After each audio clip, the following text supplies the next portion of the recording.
but I'm really happy to see that there's such an amazing initiative you started on knowledge sharing. I think that's the biggest gift that you can give to anybody is sharing knowledge. I personally had a very amazing journey at Infosys where I'm going to talk a lot about the work I've done there and how I gained knowledge. It's very interesting. You talked about Krishna and Arjuna, and I had a similar story. It is Dronacharya and Eklavya. And I'll tell you how that all happened. Like Shravan mentioned, right? I joined Infosys on a bet. I had shared a presentation with Infosys founders, saying that whatever you're doing right now is not setting the right example, and you're doing all these crazy, super iconic glass buildings, but that's not what a company like Infosys should really be doing. You should set an example. And they said, why don't you come and really present to us? If you think that is really, we agree with you, and we'd love to learn from you. And why don't you come and present to us? So I went to make a presentation, but in the presentation, I put on a lot of ideas, thoughts, what Infosys should do.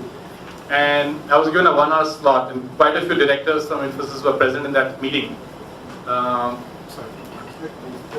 There's only one, right? Advantage of being good. So, when as I was making the presentation, in about 30 minutes they stopped me and said, stop.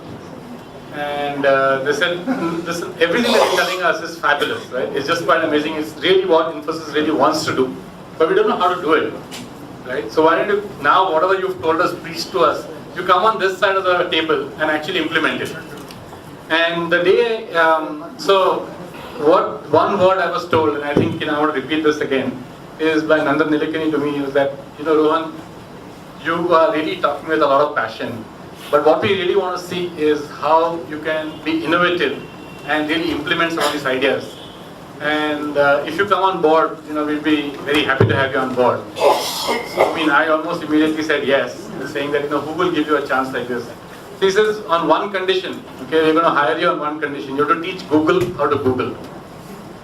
What he was really trying to say is that, when I joined Infosys to head this, Google was just launched. It was a very innovative company. Everybody was talking about it. And they said, how can you really be innovative? So, and that was really the deal clincher for me. I, kind of quit what I was doing to come and join Infosys. The next day I was asked to meet Mr. Nayamurthy. Okay? And I'm telling you all this because it's really the key of, why this success happens. This whole talk today is more about the inspiration, why it happens rather than more on technology. I can talk enough and more on technology every time, but I thought this was really more important. So the next day I was meeting this big man, everybody's heard about him in the newspapers, and you respect him, he's such a respected gentleman. And I was face to face with him, and I was told that he's going to set my goals. So I go up to him and kind of trembling, more in awe rather than anything else. And I told him, sir, I've been asked by Mr. Nandan Nilekani to come and meet you because you're going to set my goals. So he says, I don't set your goals, you set your own goals. But I'll tell you one thing, when you come back to me with your goals, they better be unreasonable. Okay. Now, he just left me with that thought, they better be unreasonable. Yeah. So, that is the standard way of talking to people, saying, I don't want mediocre, I want not reasonable, I want unreasonable. Okay. And what is unreasonable for this, iconic guy? What is unreasonable for such a big man? Yeah, so there is, we don't know, I didn't know what was unreasonable for him, right? So I thought about it, and it gave me 2 days to come back to him, right? With my goals. Now, quite honestly, before this, I had never looked at sustainability as a thing. I'm a structural engineer, okay? And being a structural engineer, designing buildings, I had just made one statement to Mohandas Pai. Mohandas Pai invited me to come and present. All of this one thing led to another, and I had never thought about energy efficiency, any of that, right? I just made some statements. Now I had to come and give a goal. So I did so much research. Those 2 nights, I think probably didn't sleep, but I went on to Google and kept on thinking, what is unreasonable, what is other people have taken goals, what is this, that. And nowhere on Google could I really find any numbers. Okay, and so I thought that maybe I should take up a 20% improvement goal. But then I thought if I take 20% and don't deliver, what will happen? But at the same time, I was caught on this whole thing that 20. He asked me to be unreasonable. So that morning, on the day when I had to give my targets, I went to the facilities head at that point and asked him, what's our current energy consumption, water consumption? He says, well, the company is growing so fast. We are adding 7,000 to 8,000 new employees every year. I have really no idea. I've not kept in track. So again, no data points. I just walked into this meeting, still debating in my mind. I did not have any basis to give a goal, but I had really made up my mind that I'm going to think about 20%. Okay? And this 20% was actually quite random. And I walk in there, and this man walks in with his personality, and he says, I hope you're going to be unreasonable today. And that put so much pressure on me, I hope you're going to be unreasonable today. So I told him, yes sir, I'm going to be doing a 2x. It just came out 2x. Okay, I don't know why I said it. So he says, what does 2x mean? He said, so whatever you're consuming, you divide by 2 and that's going to be a performance. So he says, they're seeing 50% improvement over what we have done. And I said, yeah, that's what 2x means. He says, are you telling me that Narayan Murthy is so bad that you can improve whatever he's done till now by a factor of 2? And I was like, oh my God, now I'm like really stuck. What did I say? So he said, I told you to be unreasonable, right? And not unrealistic.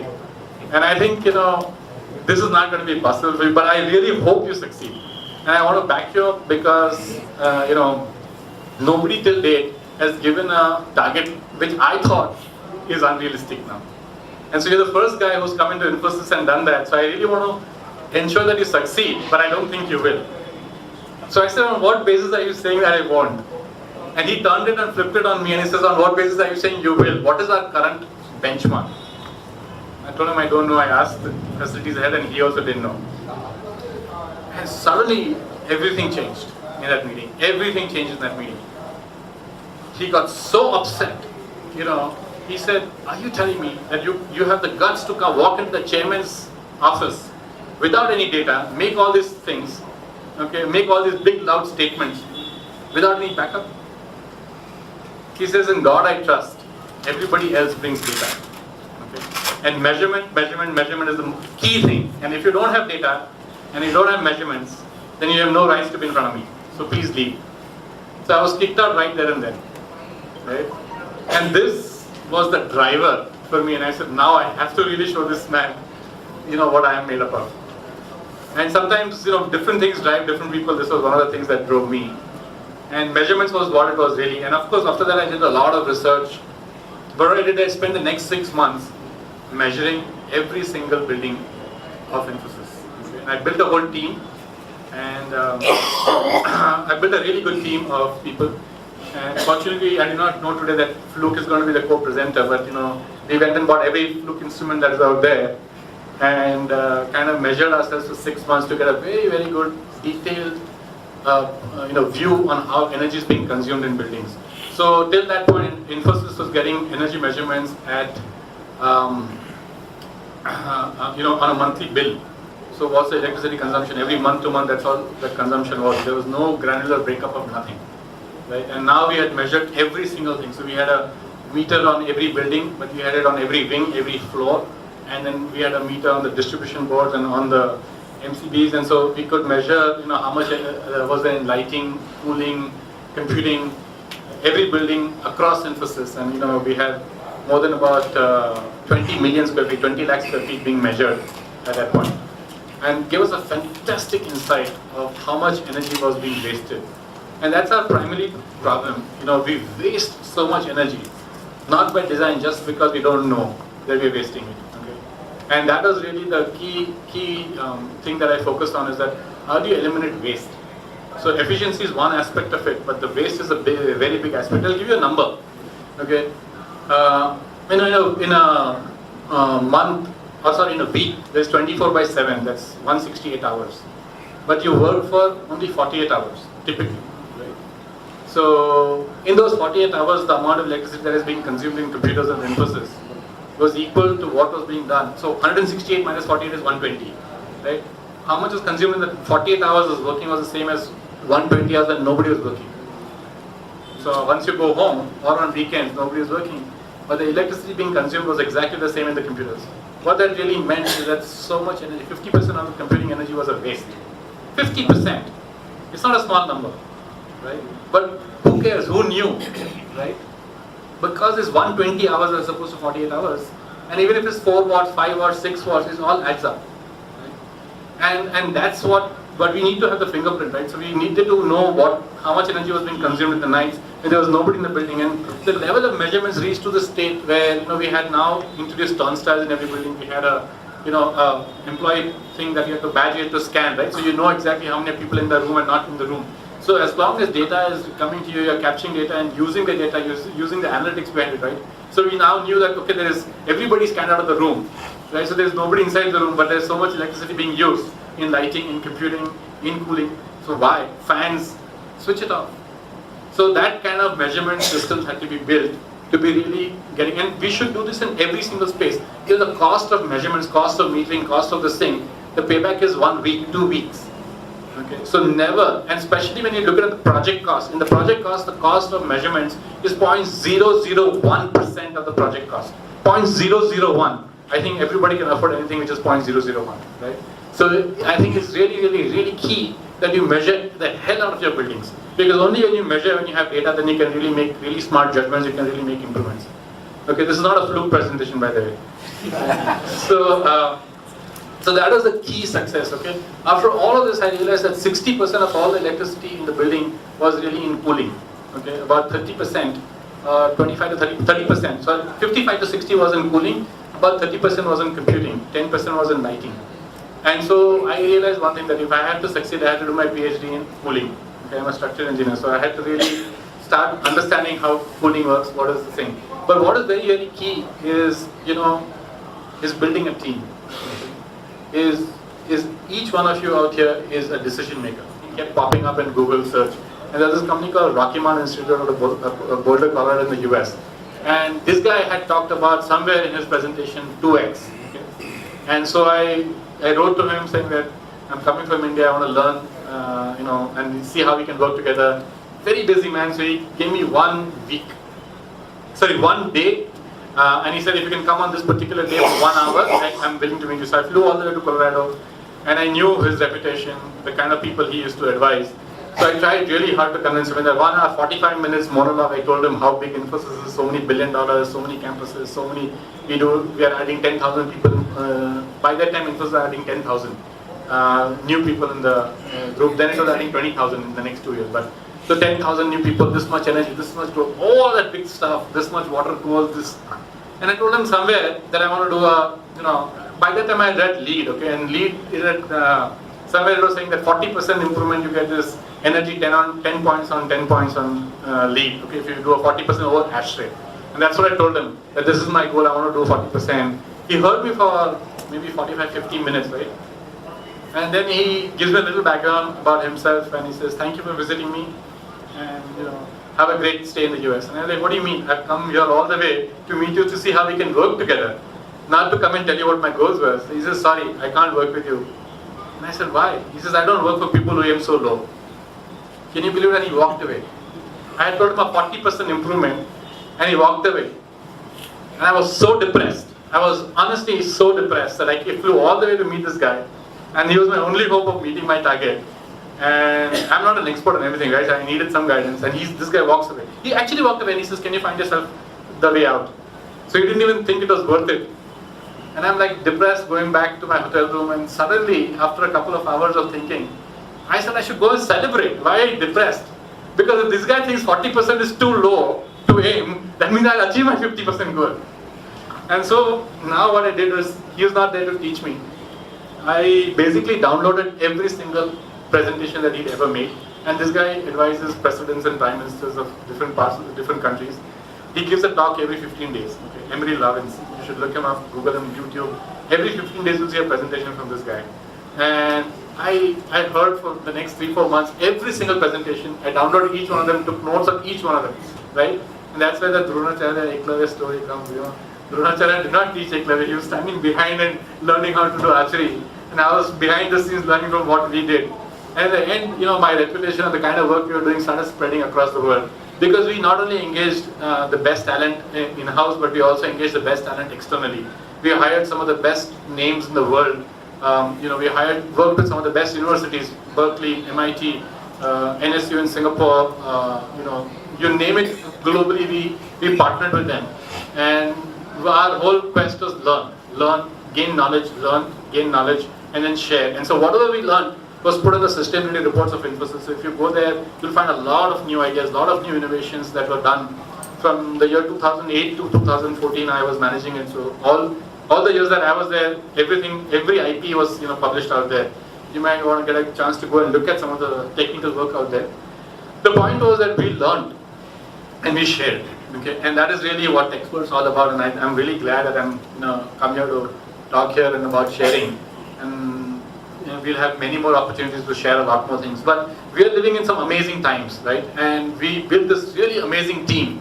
And so this whole team, including me, learned so much from some of the best experts that not only did we achieve 50% improvement in our first building that we designed, we actually stretched, by the time I left, to about 70% improvement. So when I joined Infosys, the energy consumption per square foot per annum was 25 units of electricity. Per square foot per annum was 25. And the India average, after all these years of green buildings, is still at 20, right? When I left Infosys, it was 7. So that is really possible, right? 25 to 7 is possible, and all of this was at no extra capital cost, not even 1 rupee extra. So it's, when you stretch efficiency and you push the boundaries, you get so much economies, right? And so you can do it at a lower cost. And that's really key. And what really need to do is think everything and question everything from first principles of science. And we're living in some amazing times today. India is growing at such an amazing pace. Right now, I don't know how many of you are keeping track, but the way our country is growing is fastest in the whole world. Bangalore city today is the fastest growing city in the whole world. We are adding 10 million. 10 million is 1 crore square foot of new lease office space in this city every year. Last 10 years in a row, Bangalore is equal to Bombay plus Gurgaon put together. Bombay plus NCR, not Gurgaon. Noida, Delhi, Gurgaon put together. Okay? And Bombay. Bombay plus NCR is equal to Bangalore for last 10 years. Okay? It adds up to 70% improvement. And 7, from 25 to 7 was so easy to do. All technologies are all available today. It's just that we have never questioned what is existing, what we are getting, we never question. The point is that you probably don't know, most of you don't know what is your current performance. And that was the case in Infosys too. When I walked in, nobody knew what the current performance was. Nobody knew. It's only because I got kicked out on the very first day by Mr. Murthy that I went and measured. Otherwise, even I would have started in a false start. If I had not known where energy is being consumed, I would have never had the opportunity to improve. Go to next. So I think these are the goals that we took finally. Becoming carbon neutral, water positive, zero waste, unprocessed waste to the landfill. And a lot of these are, on the right path of being achieving. Go to next. Next. So, this is something that I want to talk to you about. Building energy efficiency. This is square meters. So, if you divide that, it will be 7 in terms of square foot. So this is what is possible. Right, lighting design, our codes are so outdated. Even the newest NBC code is not at all aspirational. Okay. The problem is that if Narayana Murthy knew that 7 is possible, he would have never got 25. It's just because he did not know what the target is. The trouble is that none of us set goals for the design team. Okay. It's because we don't know what to expect. We don't know what to ask. But if you know what to ask, you'll never get the first. Because you don't know that you can get 7, you're okay to do 25, right? But now that you know that this is possible, this is what you should push for. This is you cannot compromise this. Like, at home when you're designing, your home air conditioning system, you'll say my bedroom is about 140, 150 square foot, so I'll use a 1.5 ton air conditioning. It's 100 square feet per ton. 100 square feet per ton. In offices, air conditioning is designed in maybe half an hour. Sizing of all equipments is done in half an hour. 300 square feet per ton, done. Why? Because we are not willing to pay the HVAC consultant. So he's not going to put in effort. We'll pay him 5 rupees for all the effort for a 1 lakh square feet. He gets 5 lakh rupees. I mean, Just imagine the mason who's putting your tiles, you pay him 25 rupees a square foot for putting tiles, but you're willing to pay 5 rupees for the HVAC consultant or 3 rupees to an electrical consultant. I mean, if you do that, then what is the money that they're going to make? What is the effort that they're going to put, right? Nobody's going to be incentivized to do. We don't respect our engineering community. That's the problem, right? And if you get peanuts, you're going to get monkeys. And if that's really what you want, then you'll get that as output. Pay these guys well. I mean, you're willing to pay a mason 25 rupees, but an engineer or a structural engineer who designs the building, takes care of it for the next 25 years or maybe 50 years, he's responsible for it, and he gets paid, 5 rupees. I mean, think about it. 1 lakh square feet, he makes 5 rupees. What money is going to make and take home? Nowadays, 3 rupees. So that's the problem, is that we think that we are negotiating really high, we are doing some really great job. We went home, the procurement teams go home thinking they have done a super job, but they have done such a disservice to the country, right? And to their own organizations, because there is going to be a compromise. Okay? Nobody's going to do this. So we are doing 300 rupees a square foot. 300 square feet per ton. But all the buildings that were built at Infosys are minimum 750 square feet per ton. Now, how do you do that? Who's responsible? Okay, tell me here, this crowd is super crowd, right? Very intelligent crowd. Who do you think is responsible for this? Is it the job of the HVAC consultant or somebody else? The 750 square feet per ton, who can achieve that? Operation guy, who's really? Who else? In the design team, who's responsible for tonnage? What is tonnage? What is tonnage? Total quantity of ice required if 1 ton melts. So it's the heat load. It's the amount of heat load. Who do you think is responsible for? Is there HVAC consultant? No. User only. Does the HVAC consultant have any role to play in tonnage? Not even one. But we put him in responsible, right? So in our offices, when we put 750 square feet per ton, we made the architect and the owner, that is myself, the owner responsible for this. There are 4 or 5 modes of heat into a building, right? Solar heat gain. The envelope decides the solar heat gain. Does the HVAC consultant decide that? No. It's the architect, right? Or the building owner. The shape of the building, the material of the building, the envelope choices, the glass that you choose, the wall thickness, everything. So it's the architects, okay? Then the second is the density of people. Who decides that? The owner, not the HVAC consultant. That's the people heat load, equipment heat load, because for every one person you have 1 computer. So again, it's not the HVAC consultant. But we think, 750 square feet per ton, give it to the HVAC consultant. He has to deliver. How is he going to deliver? It's a team effort, right? It has to be the whole team in the building who takes this goals, not one engineer, okay, who takes this goals. Again, he's not responsible. Lighting. Who does lighting? Does the HVAC consultant decide on the lighting? No. Is the architect or the electrical engineer? Okay, the HVAC consultant has no role to decide on that. Amount of fresh air depends on number of people, right? So equipment, fresh air, people, envelope, none of these places where the HVAC consultant's role. We are the people who have to define that.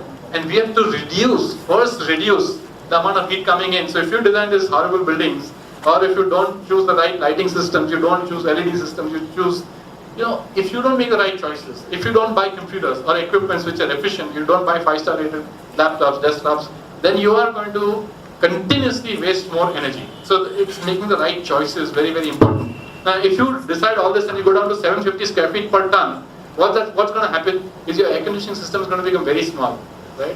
What that also means is your electrical system is going to become very small. What that also means your pumping system is going to be very small. Your transformer is going to be very small. Your DC sets is going to be very small. When you reduce all of this to that extent, the savings is more than 100 rupees a square foot. Okay? That's area. That 100 rupees a square foot that you take in one pocket, you put it in one pocket, okay? Now take it out and buy the best glass that money can buy, the best envelope that money can buy, the best equipment you can buy. That will not cost 100 rupees, it will cost 90 rupees a square foot. Okay? So you're still saving 10 rupees a square foot by doing the right engineering, the right things. Saving 10 rupees a square foot, but you've got the best performing building in the world. Right? So actually every single green building, and I don't think anybody has that much data that I have created. I built 150 lakh square feet in 8 years, and I have data for every single building in terms of cost, in terms of performance, in terms of everything. Operating costs, running costs, design costs, all those costs. And I can tell you in every single building that I built from 2007 to 2014, the cost was lower than 2006. So it is really about how well you design, and design is really key, very, very key, okay, in decision making. You have to push every single person in the design team, and there has to be, and I'll give an example of how to push, okay? You have to be unreasonable. I've taken an unreasonable goal. I wanted every single person in my team to be unreasonable. So what kind of unreasonable goals? I'll give you some examples.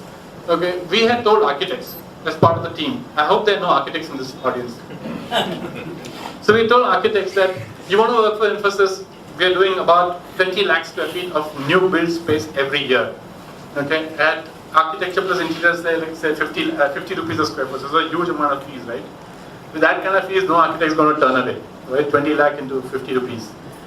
So we went back to them and said that we will hire you, and your fees will be dependent now on performance. Okay? So most architects said that that's not going to happen. We do not sign performance contracts. We are not responsible for performance. And I said, well, you have the option. So he says, okay, what kind of performance? So I said, you have the option to walk away. Then they said, no, we don't want to walk away. So they came and asked me, okay, what kind of performance do you want us to do? I said, well, you have to design a building where 80% of the built environment, of the occupied space, 80% of the occupied space is fully daylit. They said, okay, we'll put all glass, we'll get fully daylit. And I said, no, but with no glare. So they said, okay, how do you define glare? I said, if anybody in the building asks for blind, right, then it is called glare. You put glass building, then you put blinds. The blinds never go up. So if you actually go in Bangalore, if you're driving, now you pay attention to a glass building, 100% of the time the white blinds are down. They're always down. So you build a glass building, but you can never look out. Never, right? And so we said that you have to decide, there will be no blinds in the building. So if anybody asks for blinds, that means it's glare. And the solar heat gain in the building from the envelope will not exceed 1 watt per square foot. So most architects get back saying, what is watts per square foot, man? That's physics. We've never learnt it. It was an optional subject in architecture. So I said, well, you have a choice. You can walk away or learn physics. And we were so large, nobody wanted to walk away. So they either learned physics or hired a guy who knew physics. Okay? And they hired Ashok here. So the point here is that, be unreasonable. Do not give. And then what we said is that if you don't achieve this, 80% daylit, no glare, and 1 watt per square foot, if you don't achieve this, we won't pay you your fees. So what do you mean? You're going to put in effort, and how can you not get paid? I said, well, we have asked you for performance. This is the performance. If you don't deliver, you don't get paid fees. And not a single architect has lost their fees. Okay? So we built an in-house team. We built some fabulous experts, and jointly, and global experts, and jointly we designed buildings with 0 blinds, 100% daylit, okay? And the thermal performance. So that 750 watts per square foot comes when you don't let heat gain come in. Why let the heat come in and then cool? Very basic stuff, okay? And you can go to the next. So these are some of the performance parameters. Now, this is what Emery Lawrence had made this chart, saying that this is what we do, this is how, he's written a book called Reinventing Fire. And you can see what Infosys numbers were. So this chart, with Infosys numbers reached him somehow. And he calls me one day, sends me an email saying that, can we meet? So I said, he's God to me, he's, don't know, I have to go and meet him. So I went to meet him, and I went and touched his feet, and he was like, oh my God, what are you doing? So I said, no, I honestly think you're my guru. And so he went through every number 100 times, and he asked me so many questions, and he says, I don't trust that you can be better than us. And I will only believe it if I come to India. And he's responsible for writing China's 13th 5-year plan on energy. And so he was in China, he goes to China very often, he used to go to China very often. So in 2014, he came to Infosys on one of his China visits, and he spent 3 days with us. And he was shocked to see that we had measurements of every single building for the last 5 years to prove every data point that we had shown. And he went through it, okay, for 3 days. He grilled every data point, he grilled every team member. And since then, in every single presentation organization, honestly, if you don't do it, who will? Right? If we don't change, who will? So now, questioning everything from first principles. I'm a structural engineer, so I went to my guys, and I told my HVAC guys that, listen, I need your help to reduce whatever you're doing by more than 50%, because only if you reduce by more than 50%, I win. And he told me that, are you telling me that I'm a bad designer? No, I said, I'm not even suggesting that, but I'm asking you what else can we do? And he says, I'm really doing a good job, there's nothing more you can do. Right? That was his very first reaction to me. So I asked him that, tell me, why is cooling required? Why is cooling required? Comfort. So the obvious answer was comfort. So I said, are we saying that if 60% of the electricity in Infosys is in cooling, are we saying that before Carrier invented air conditioning in 1902, that people were not comfortable? That's not true. So he said, yeah, that's true. So I said, if you go to monuments, palaces, caves, you feel so comfortable inside them, then so he says, okay, then you build a palace and a cave here, no, if that's what you want. I said, that's not what the answer I'm looking for. I'm really looking for, how can you help me?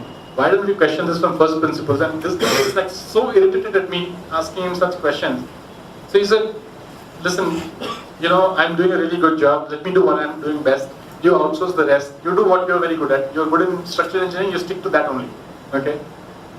I wasn't satisfied, so I took a plane ticket, went to Agra. It was peak summer. I went to Agra, I was at Agra Fort, and I was questioning this guide with me, saying, okay, why is it nice and cool, and how did people manage it before? He said, you see all these channels out here in Agra Fort? That's where we used to pour water in these channels. I said, oh wow, wow, this is an amazing idea, right? Dimag ki batti jal gayi. So then I said that why even our palaces, right? I went to, of course, the Taj, and it was fabulous, and they told me the Yamuna River cools the base of the Taj. And I started understanding this thing really well in terms of physics. And next time I said I should go with some measurement devices. So I went with measurement devices to Ellora Caves. I don't know how many of you have been to Ellora Caves. If you go inside, deep inside some of these caves, it's very nice and cool. It's actually cold, right, in some of these caves. So I was trying to figure things out, and I realized that what is happening is a very simple physics principle. I measured the walls of the cave, it is at 20 degrees, 21 degrees. Okay. And do you know what your skin temperature is? How many of you know what your skin temperature is? 37. So when you put it inside, the thermometer inside your mouth is 37, but your skin is at 34. Okay? And it has to constantly regulate it. So biology, teaches you that constant heat giving, you have to give away heat constantly. Your skin's responsibility is to give away heat, because metabolism continuously generates heat. You have to constantly give away it. If you don't give away heat, your body temperature will rise and you will fall ill, right? If it becomes slightly more, you feel feverish. So you have to constantly give away heat. Now, what's your comfort temperature? 22, 24, right? So if comfort is 24, your skin is at 34, you have to constantly give away heat. That's how cooling happens. Now, what is heat transfer? We learned in school physics, heat transfer happens by radiation, conduction, and convection. There are only three modes of heat transfer. And so we've all gone to school and all gone to learn physics. So I said, what is happening in this cave is that my skin at 34 is radiating to this wall at 22. And that's really why I'm feeling cold. I'm feeling nice and cool because I'm giving away heat. When two bodies are at different temperatures, hot always gives energy, the cold is the principle of radiation. And that was as simple as that. It was such a eureka moment. I was so excited. I came back to Infosys and I told Mr. Murthy, I've cracked it. I'm going to achieve what you want to do, the numbers. And he's like, okay, tell me in simple words. I said, we're going to build caves. He's like, wait. Cool down. I know the excitement, what's really in your mind. I said, see, this principle works so beautifully in a cave. There is no electricity there. Why can't we implement it in our buildings? He said, how do you want to do it?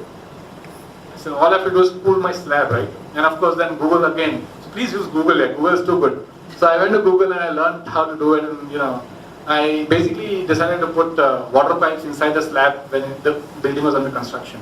And so we were building the first building in Hyderabad, this 400-acre campus. First building was a site office, 5,000 square feet site office, and so Murthy told me, try your ideas here. If it works, no, I'm taking the risk.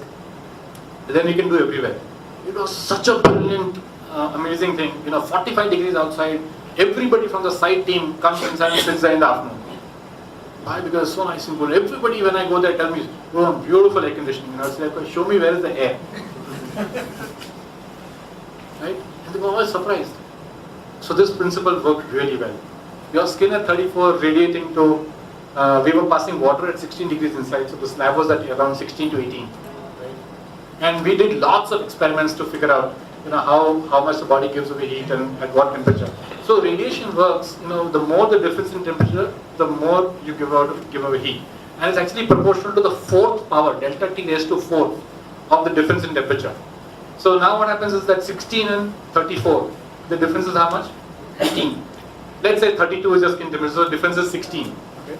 So 16 raised to 4, proportional to 16 raised to 4. Has anybody gone into snow? Has anybody gone to, yes. So what is the temperature in snow? 0. If you don't wear a sweater or cold clothes, you start shivering. Why does that shivering happen? Because the rate at which your body is giving away heat is faster than what metabolism can generate. Right? So now the difference is 32 raised to 4. So 16 and 32, the difference is 2, right? So it's 2 raised to 4. So your body is giving away heat 16 times faster than that what is happening in that cave. Alright. So that's why you start shivering. Right? You're giving away heat so fast that your body is giving 16 times faster. So what we realized through lots of experiments that this perfect temperature was 18 versus 34. If you keep the building envelope at 18, right, you feel really, really comfortable. And so this experiment was so successful that we want to do it in the first building that was being built in Hyderabad. And again, the HVAC consultant came on board and said, "Oh my dead body, I am going to resign if you force me to do this because I don't want to take a risk. It's not going to work. There's going to be so much condensation. There's going to be so much issues, and I don't want to give my reputation to this." Now, we had a challenge. We wanted to do this. So we were desperate to do it, right? And we said, "Listen, you have to make this happen." And he said, "No." So he resigned. Now my first thing was a break again. So I said, "This is not going to happen. I mean, I'm going to lose out." So I was very dejected. I went to Murthy and I said, "Listen, I'm not going to be able to do this because I'm not an expert at design. I can give a concept, it's physics, but I cannot design." So he said, "Don't worry, I'm on the board of Stanford. Go to Stanford. I'll talk to the head of the mechanical engineering department. They'll figure out how to work with you." Okay.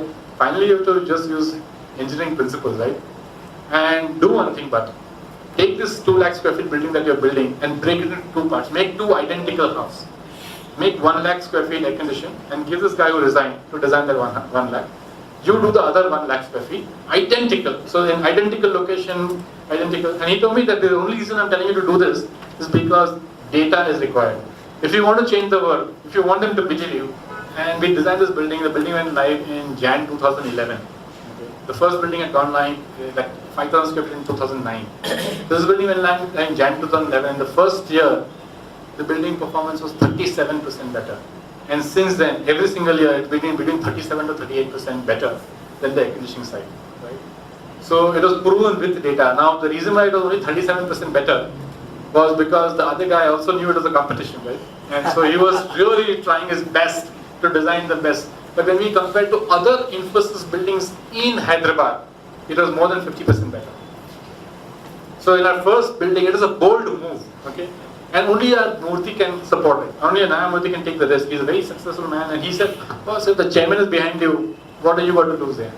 He says, "As long as you have plan B, if it doesn't work, go and retrofit it with air conditioning. Can you do it?" I said, "Yeah, we can." And we did this whole building, 1 lakh square feet, it was super. Then of course, the team started saying, there was always a positive and negative side. Everybody started saying, no, it's not very comfortable. So I said, okay, again I need data. But how do I measure comfort with data? So I again went to Google, found out who's the best team in the world looking on comfort. And we found out University of Berkeley was the best team. They have PhD students working on comfort for the last 30 years. So we hired them, and the guys, these PhD students are all salivating, going, "My God, 1 lakh square feet, world's largest cooling experiment. You're asking us to come and do a comfort study." This is our PhD thesis topic, man. So they all very eagerly came to Infosys, spent a lot of time measuring, and they did lots of surveys. Okay? And each one of the surveys, and this is all freely available on the Berkeley website, each one of the surveys showed that the radiant side of the building was more comfortable than the air conditioning side. And there's a lot of theory behind it, and there's a lot of physics behind it. Very simple thing is that what happens is that every object in that floor, right, is warmer than the ceiling. What it does, it starts becoming cooler. So your carpet is becoming, your floor is, tile is becoming cooler, your wall is becoming cooler, your furniture is becoming cooler, your computer is becoming cooler. Everything around you is cooler. Right? Now you can radiate to all these cooler things even more. Right? And you can radiate to the ceiling, which is cooler even more. So the whole mean temperature of the whole room is nice and cool.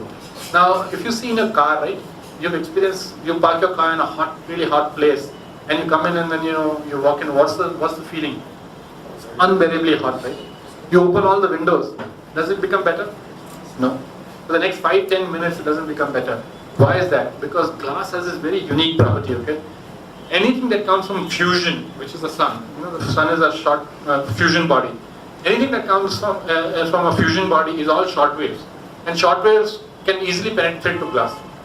But when it comes into, and we've learned in school, energy is neither created nor destroyed. So when it comes in, it heats up your, it falls on your dashboard, in a seat, on a steering wheel, and you can't even touch it. It becomes really hot.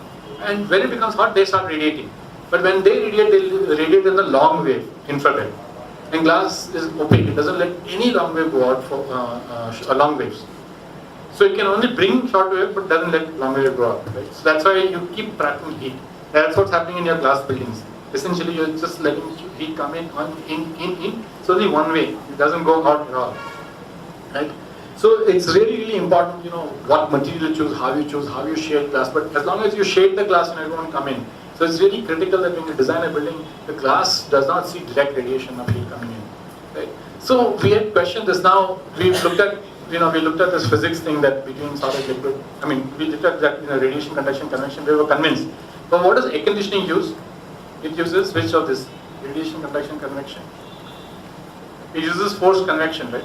You force air and it comes to you, it convects and goes back. So using forced convection, physics told us that convection is the least efficient, radiation is the most efficient. Sun's radiation is used in 8 minutes. Then I went back to chemistry, right? In chemistry and heat transfer, I've learned there are 3 modes, solid, liquid and gas. Solid molecules are closest, very fast in heat transfer. Gas, the molecules are far apart, least efficient in heat transfer. What does air conditioning use? Air, which is gas. So both physics and chemistry teach us that it's the least efficient technology. And so that's what was the basis of principles. I said I've used biology for metabolism, understanding physics and chemistry. And then when I asked these questions to the HVAC engineers, right, they were saying we've never thought of it this way. We've just learned thermodynamics in engineering, and so that's the only way we thought. So the question you're asking is kind of perplexing, and it's so obvious, and we are surprised and shocked that we've never thought of it this way. Only because you're not from the industry, you're able to think like that. Right? But because of the pressure to reduce, and because we've taken these unreasonable goals, your mind works, on overdrive, critical. Okay. So what we learned is that water that was passing in those pipes, right, carries the heat away instead of air.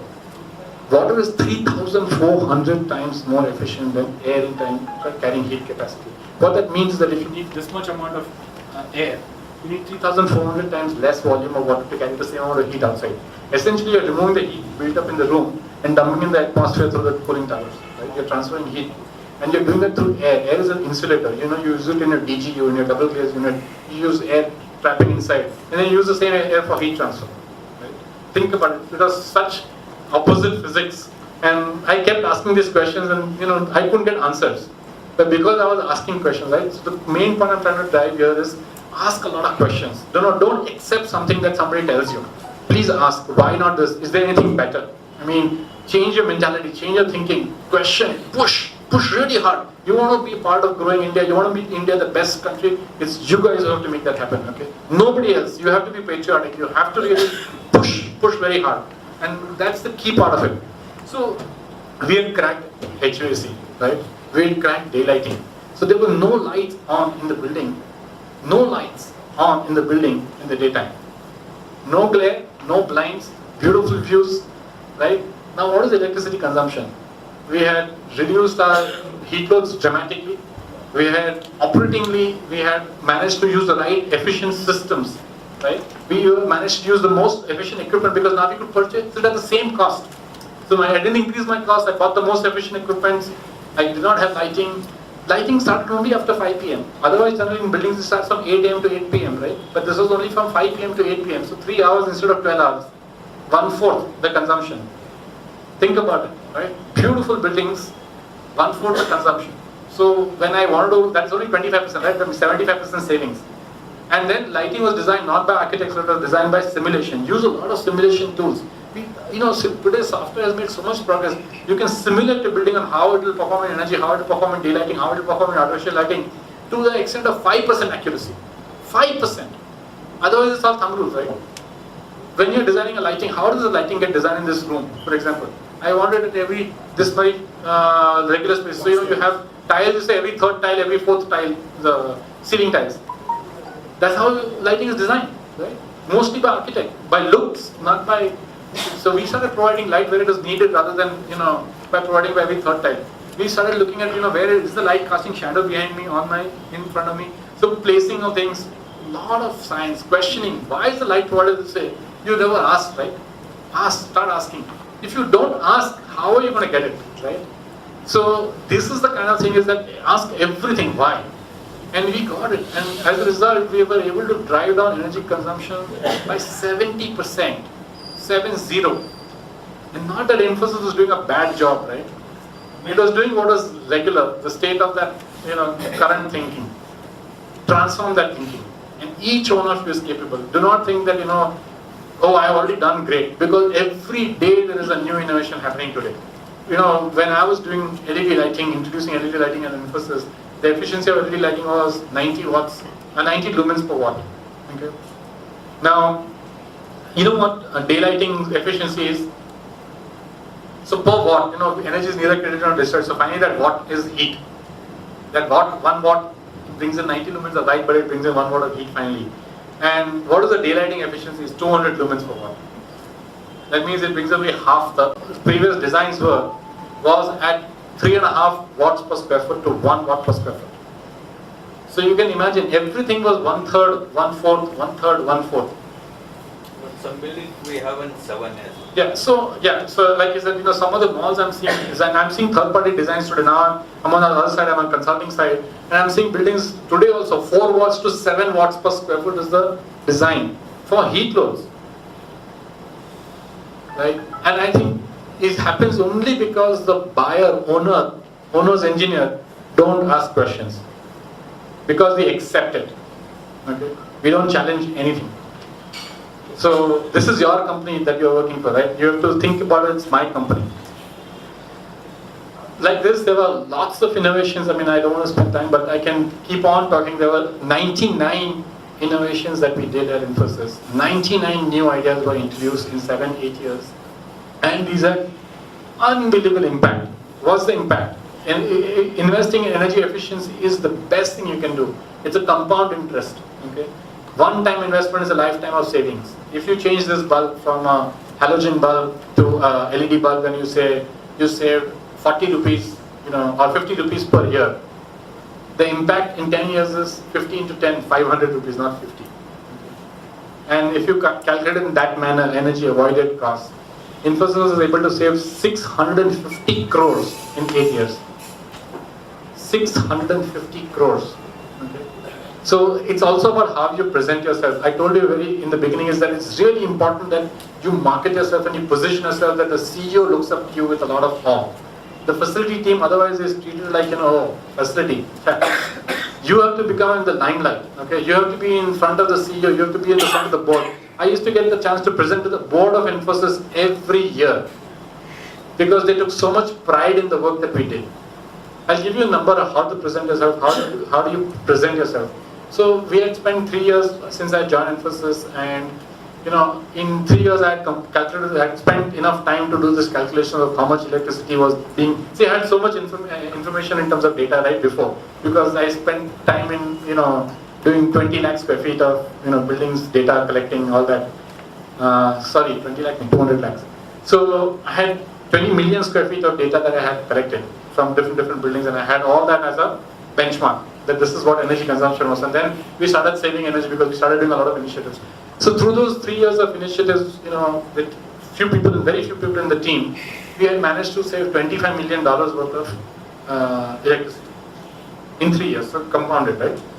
And we had put in 25 man years of effort, meaning one person is saving $1 million. That much of electricity one person was saving. And of course, Infosys was a very exceptional case because I had 100 buildings to do the same thing I could do. So I had a lot of opportunities. But I think all of you have a lot of opportunities. The way you present is really critical. So I was able to show that $1 million saving, right? And then, Infosys net profit is 25%. Means if you earn 4 million, you can save 1 million, right? That's the net profit. So I said, per person earning in my team is 4 million. I went to the CFO and asked him that if you want me to retrofit all the buildings in Infosys, I need $40 million of fund earn in 1 year.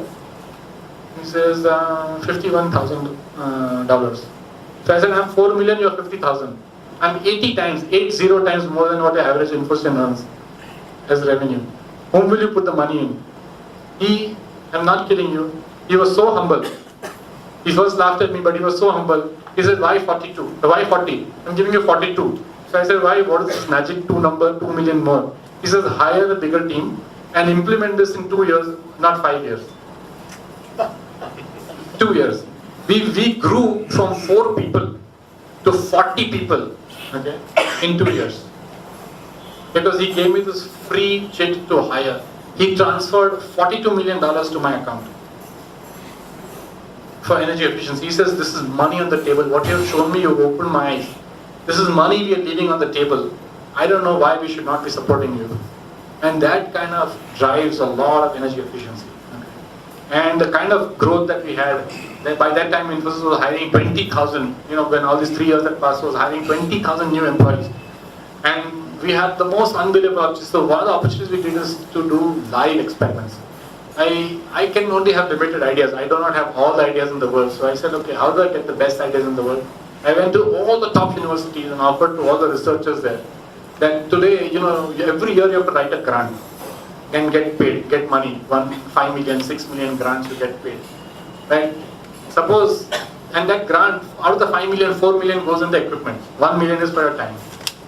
I said, what if I invest 4 million? Then the entire 5 million is for your time. You don't have to write a grant paper every year. Every once in 5 years you have to write. They were very happy. I said, the experiment will happen in Infosys. In my live building, we will put up this new idea. I give you full access on data. We measure, you have full access sitting whichever part of the world you have full access to it. And you can come in as many times as you want. You have $5 million, you can travel. They all loved it. Right? So we tried so many new ideas in live buildings. And that kept us ahead of the curve. Every single time we were 2 steps ahead of the rest of the world. Because we were now getting university ideas, right, where research was happening directly into these live buildings. And not everything worked, okay? But it was okay. When you save 650 crores, 2 crores loss is okay. And your scale may be different. All I'm trying to say is that, take the risk and experiment. Unless you try out something new, you'll never learn, you'll never progress, you'll never make this leapfrogging. You will do incremental stuff. What's the fun in incremental? Right? You have to really, really stick your neck out. My neck was always out, saying that if I don't deliver, fire me. But till you fire me, let me do what I want to do. But after 2, 3, 4 times that you show success, there's so much confidence that gets built in you, right? So, anybody, leadership is all about taking unreasonable goals, sticking your neck out,